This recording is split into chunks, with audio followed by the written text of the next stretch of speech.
Oh, Hare Krishna, welcome to our Sunday um, Bhagavatam class. Just noticing all that doors open, but whatever. So, Om Namo Bhagavate Vasudevaya. Om Namo Bhagavate Vasudevaya. Om Namo Bhagavate Vasudevaya. So, today we begin with Bhagavatam, Canto 1, Chapter 13, Text 40, where Narada arrives as Yudhishthira and Sanjaya are lamenting. And Narada is going to preach to these people in a very important way, which is very instructive for all of us, actually. So first we have Karnadhari Vapare Bhagavan Paradarshakaha. Bhagavan Paradarshakaha Atava Bhashe Bhagavan Narado Muni Satama. So, like a captain of the ship, Karnadhara, Eva, in the first chapter of the Bhagavatam, chapter 1, the first canto, this word Karnadhara appears, where the sages at Naimisharanya tell Sutta, we accept you as the captain of the ship, so to speak, like the captain of the ship. So here it said, Karnadhara Eva apare Bhagavan Paradarshaka. So apare, this word apare is important. Para means the opposite shore or the far side of something, like when you're trying to cross a river or an ocean or trying to cross anything. So the far shore, the far side is called para. And apara means that sort of, boundless, like you can never reach the other side. You're trapped in the middle of something and you can't get to the other side. So here, it is said, Bhagavan, the Lord, referring to Narada, who is Karnadhara Eva, like the captain of the ship when one is within apare, so to speak, an ocean where you can't reach the other side. That's the idea. And it's a way of saying the material ocean, which is very hard to cross over. So that's the first line. Karnadhara Eva apare Bhagavan, who's paradarshaka. So same word para and darshaka means one who can show. Darsh, of course, is a word which often means seeing, like darshana, an audience, darshana, or seeing, and so on. Drishti, sight. And so here, darshaka means one who shows, one who makes you see, or one who enables you to see. Para, the opposite side. So here we are in the ocean of material existence, where it's practically, it's very difficult or impossible on our own to reach the other side of this ocean. And yet the Lord came, who is Paradarshaka, who shows us that far shore, shows us how to escape material life. So then then Abhavashe, Bhagavan, then very interesting, he's called Bhagavan twice in this verse. That's very unusual.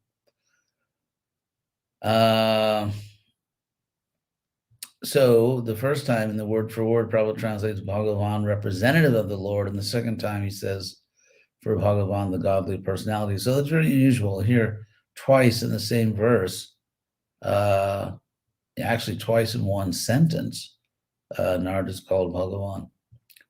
So Tapa Bhashe Bhagavan Narada Muni Sattama. So Narada Muni Sattamaha, the best, or almost say most spiritual, the best of sages. Then he spoke. Actually, Abhavase really means something like he addressed those people who were there. Sanjaya and Yudhishthira, he addressed them.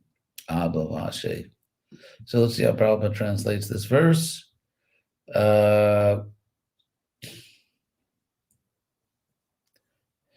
You are like a captain of a ship in the great ocean. You can direct us to our destination. Thus address the godly personality of Arshi Narada, greatest of the philosopher devotees, began to speak. So I'm wondering if it actually says that. So anyway,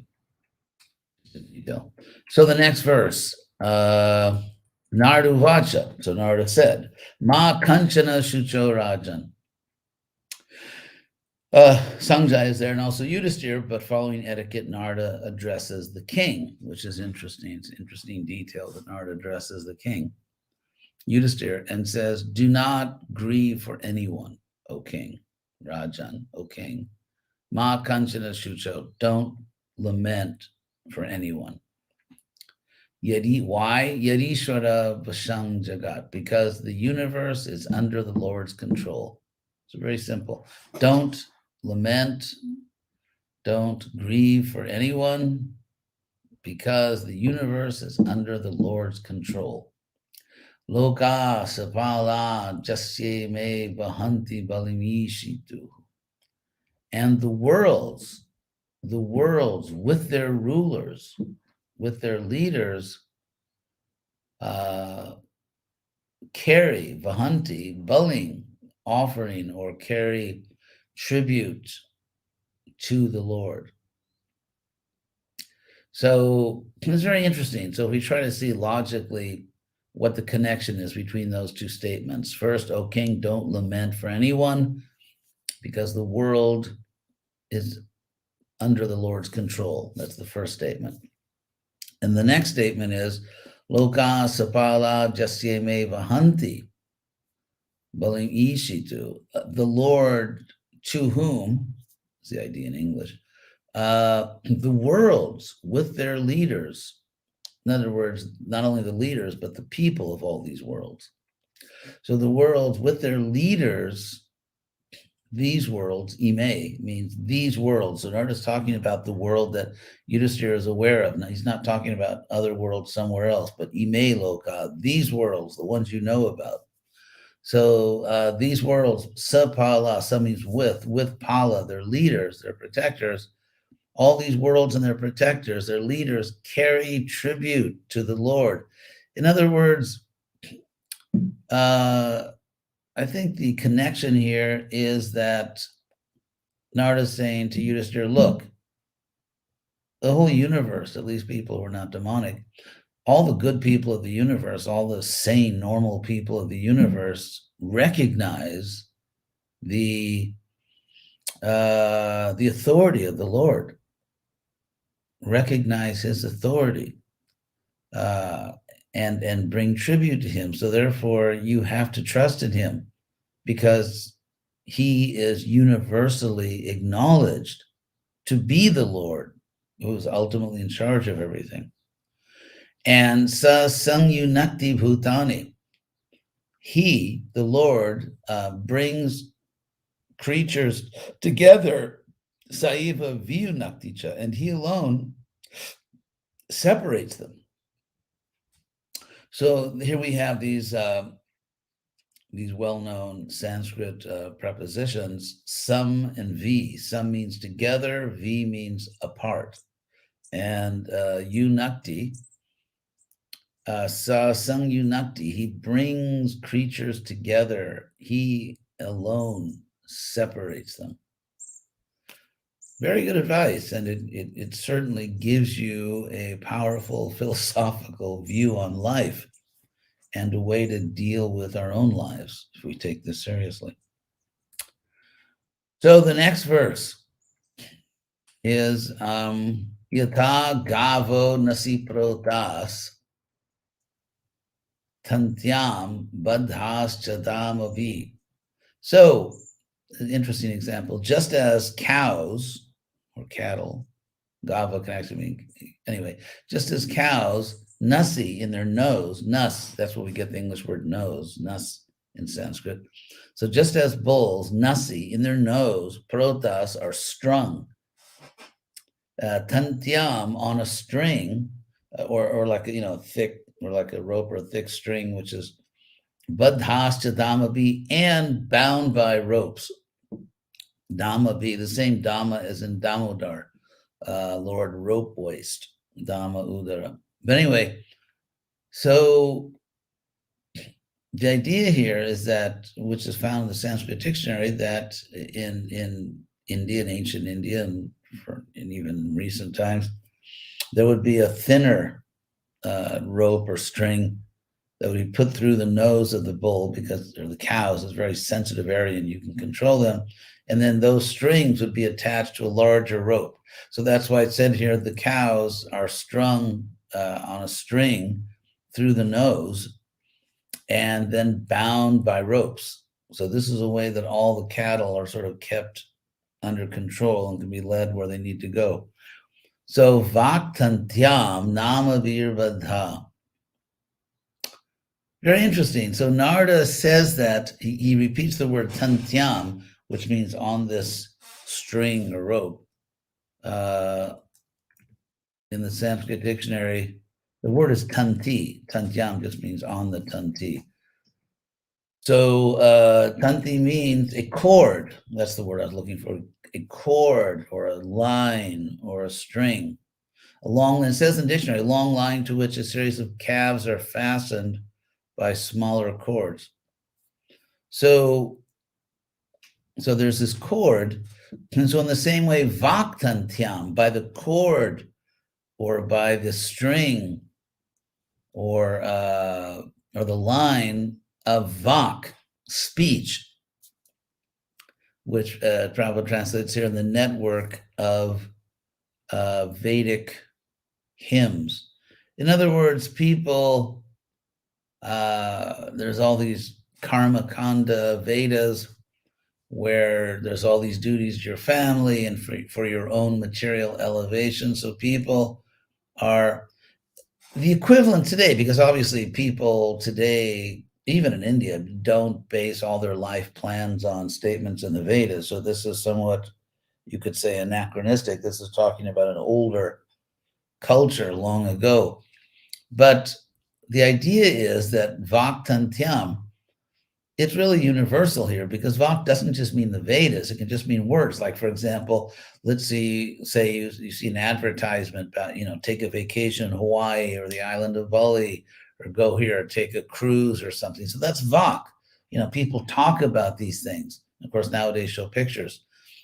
And people convince each other. People talk to each other, and they make deals, and they fall in love, or they think they're falling in love.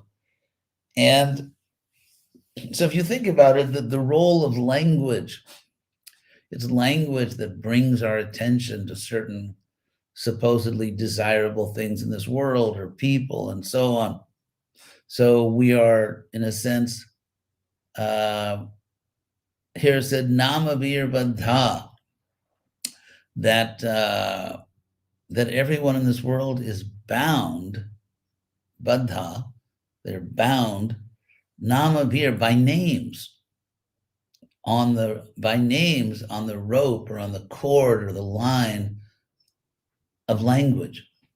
So if you think about it, people talk to each other, and because you can see someone of the opposite sex that looks attractive, but if they start speaking and they're really obnoxious or just ignorant, the spell breaks. It's like the charm is over. And so it's by speech, convincing people you need this, you want that, or you should go to experience whatever. So we are bound by all these names, by all this speech we're sort of fastened onto this cord, this line of speech. So it's a sophisticated statement that Narada is making. It really, you have to think about it a lot. And so then he says again that in this condition, people carry, vahanti literally means like physically carrying. People carry tribute to the Lord.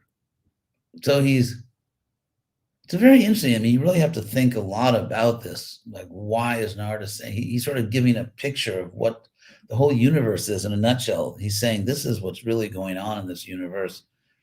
And so let's put things in perspective and just calm down about your relatives. So these are very interesting statements that we could talk about for a long time. But I think I've given you the basic idea. You can think about these things. Then in the next verse, Narada, now he gives an example, yata, which is just as. So Narada is going to give an analogy here. Because what he said previously is a little complicated. It's a little complex. And so Narada is going to, that's what, if you say something and it's a little difficult for your listeners to understand, then you say, okay, here's an example. So that's what Narada is doing here. He's saying, here's an example.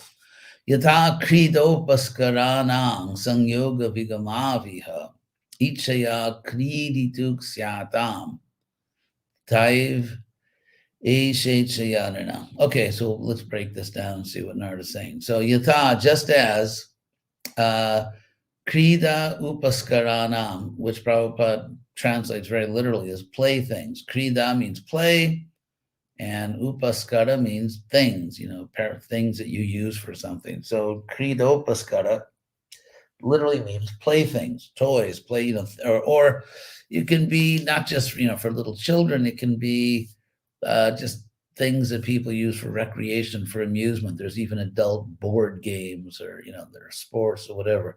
So whether you, amuse yourself by playing tennis or some other sport or some board game or other toys or whatever. So anyway, just as these playthings, or actually of these playthings, there is Sangyoga Vigamaviha. There is the coming together and the Vigama, the going apart. Sangyoga Vigamaviha. In this world, Narada is saying, here's a real world example. Iha, in this world. Ichaya kridi tyuksyatam. So by the will of the player. So they're playthings, and of the playthings, there can be, or there would be, Narada is saying there would be, of the playthings, the coming together and the going apart in this world at the will of the player, right? If you're playing with things, you bring them together and put them apart. So tata eva, Narada says, just in that way, it's tata eva, isha ichaya, by the will of the Lord, by God's will, isha ichaya, which means by God's will, there is the coming together and the playing and the connecting sangyoga and the going apart of people. People come together and people are, separate simply by the will of the Lord, just as who the Lord here is analogized to the player. The Lord is the player, and we are kind of like the playthings. We shouldn't misunderstand this, that God is very whimsical and just does, stupid things to us just because he feels like it. That's not the idea. The idea here is not that God is whimsical, but rather that he has complete power over all this. Just like if you're playing a game, you have complete power to move the little, like say a game of chess. You can move the pieces. That's your power, especially if you're playing by yourself. You can move all the pieces however you like. So that's the example here. It's very interesting. So Narada is saying that, you were lamenting for Dhritarashtra and Vidura and Gandhari, but the Lord is moving them in certain ways.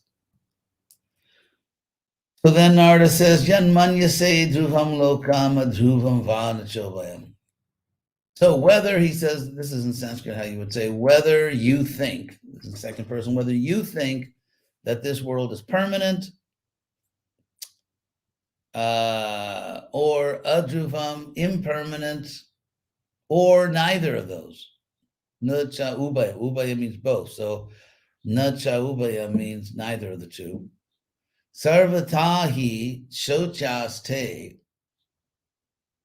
Oh, sarvata nahi shochaste.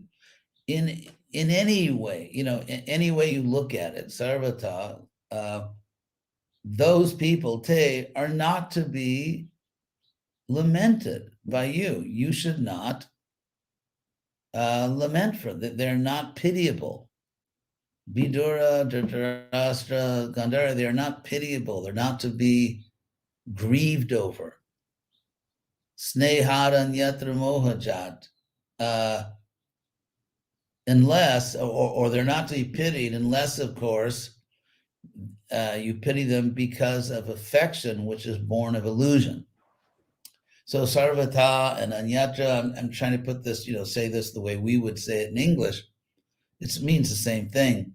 That, whether you think this world is permanent or impermanent or neither of the two, in any case or in every case, they indeed are not to be lamented unless it's because of your illusory affection. So that's what Narada is saying there. I'll do one more. And then so Narada says, Tasmat, therefore. So he's concluding his little preaching here. And he says, Tasmat, therefore, give up, Anga, dear king, Vaiklavyam, give up your mental distress. So Vaiklavya, I'll tell you what it means in the Sanskrit dictionary. Vaiklavya means mental weakness, feebleness. So here, Yudhisthira kind of imagines himself perhaps being compassionate or a very loving relative, but Narada says this is just mental weakness. Don't take yourself so seriously. This is just mental weakness. So he says, give up, dear king. This therefore means because of all the things I've told you. Give up this mental weakness, ajnana kritam atmanaha, which has been created by your own ignorance. This mental weakness, which has been created by your ignorance. Katang tvanata kripana vartirang te chamang vina. And then his last line is very good. Narada, he's sort of speaking as Yudhisthira. He says, how will these unprotected people, how will these poor, unprotected people, how will they live without me? That's literally what Narada says. So it's facetious here. He's saying, that's what you have to give up. That's the mental weakness that's created out of ignorance, your own ignorance, that this is what you're thinking. Narada tells Yudhisthira, this is what you're thinking. How will these poor, unprotected people survive without me? And so Narada says, you need to give that up. Now, there's a God out there or in our hearts.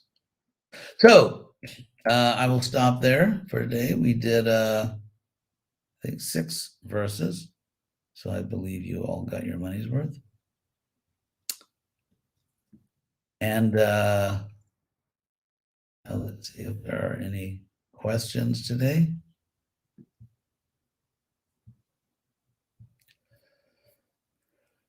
Let's see.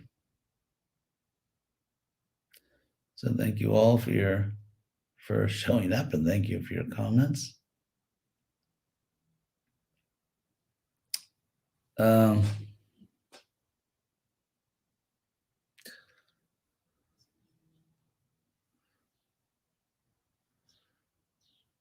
Don't see any questions yet.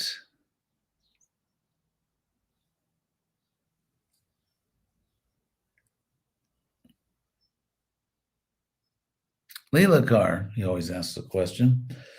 So in these verses, it talks about the inevitability think you mean, of unification and separation. At the same time, a greater fear can be that one may not be able to maintain oneself.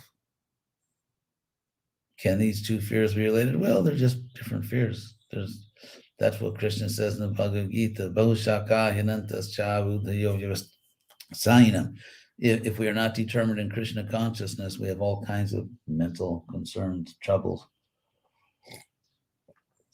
So, Jagat Palana, by translating words like Muni as philosopher, is Srila Prabhupada using the word philosopher in a way that encompasses words like thinker, theologian, skeptic, sophist? Yeah, philosopher, I think we have to go back to what the original Greek word means, philosophia. It means one who loves wisdom. So philosopher here means, as it should mean, not just someone who's going through all kinds of often futile technical arguments. I remember I took a philosophy class at UCLA many years ago when I went back to college, and this class was on, I think, sort of modern, some aspect of modern philosophy. And the teacher, who was a young guy, I remember he said on the first day of class, in this class, we are going to focus on these philosophical questions, and we won't be able to answer them, but we're going to, try to refine the questions. And I thought, this is crazy. Here we are, we're doing a course in philosophy, and before we even begin, the teacher is saying that philosophy will not be able to answer these questions. So why are we doing it? So it's just this mental gymnastics, really. Prabhupada said it's just kind of like, showing off or trying to, when you already know you're not going to be able to answer the important questions. So philosopher certainly doesn't simply mean that kind of philosophy, which very predictably never really gets you there.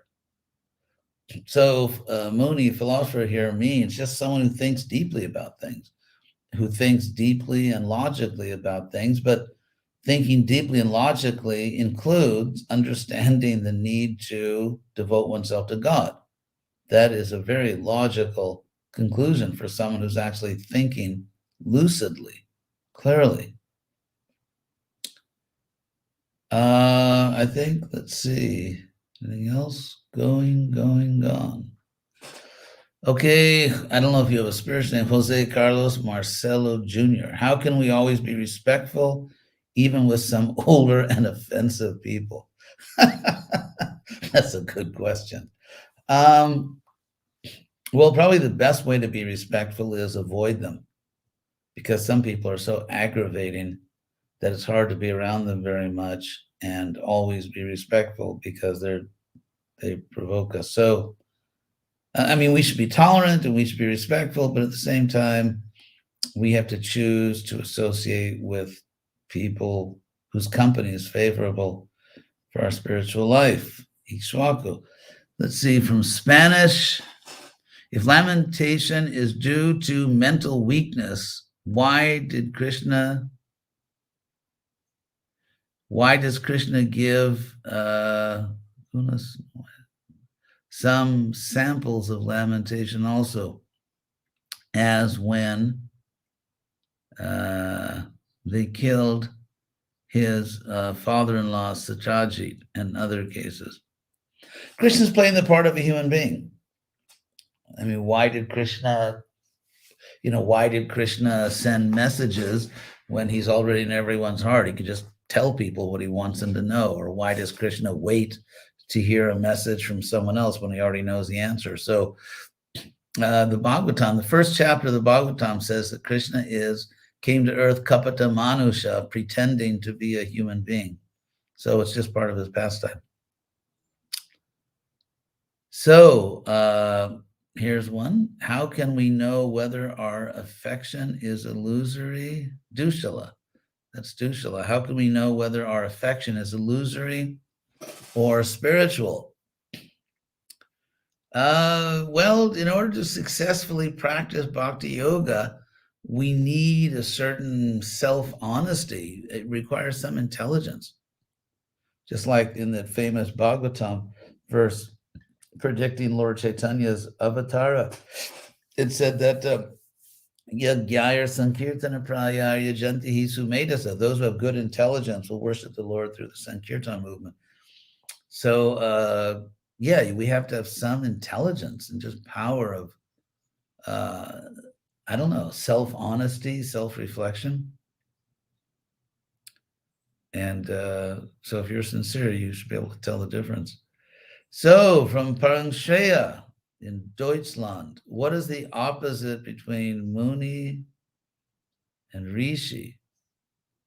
Do you mean the opposite of Muni and Rishi? I guess you must mean the opposite is just a fool. Murka or Mudha, just a foolish person is the opposite of Muni and Rishi. Muni and Rishi are synonyms. Let's see. Those are all the questions I can see here. If there's any other questions, they're just not visible. So thank you very much. Thank you very much for, question came in from Priyahita, who's my neighbor there in Oceano. It's about 2 hours away. How can a person achieve pure spiritual love for Krishna and for, it stops there. It's very mysterious. Bhakti yoga. Sincerely and intelligently serving. Okay, the question was Krishna and for. But anyway, to achieve love of Krishna, we just have to practice Krishna consciousness sincerely and intelligently. Prabhupada gave us a perfect process to achieve Krishna consciousness, and we have to take advantage of it. Free of personal, well, we all have personal desire. I mean, we're persons, and we all have desires, and if you're not absolutely pure in Krishna consciousness, some of those desires will be selfish to some extent. So it's just a gradual process. Wherever we are now, let's just, get on the train and practice bhakti yoga very sincerely, and we'll get there. Hare Krishna. So thank you all. Thank you all for your comments. Thank you all for listening. And I hope we'll all be together next Sunday. Hare Krishna.